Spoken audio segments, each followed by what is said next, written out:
ওই স্টিয়ারিং যে আমার অন্নদাত্রী লক্ষ্মী, আর ওই স্টিয়ারিং আমার আমার সর্বনাশা নিয়তি।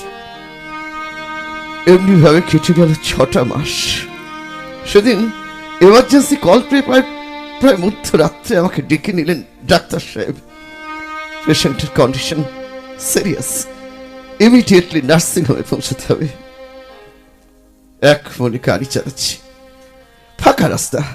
হঠাৎ হঠাৎ দুহাত প্রসারিত করে গাড়ির সামনে এসে দাঁড়ালো সন্তু। এ কি করে সম্ভব?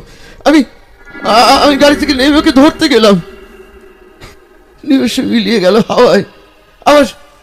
আবার ড্রাইভার সিটে বসলাম আমি। আবারও গাড়ির সামনে এসে দাঁড়িয়েছে। এরম পরপর কয়েকবার চলতে লাগলো।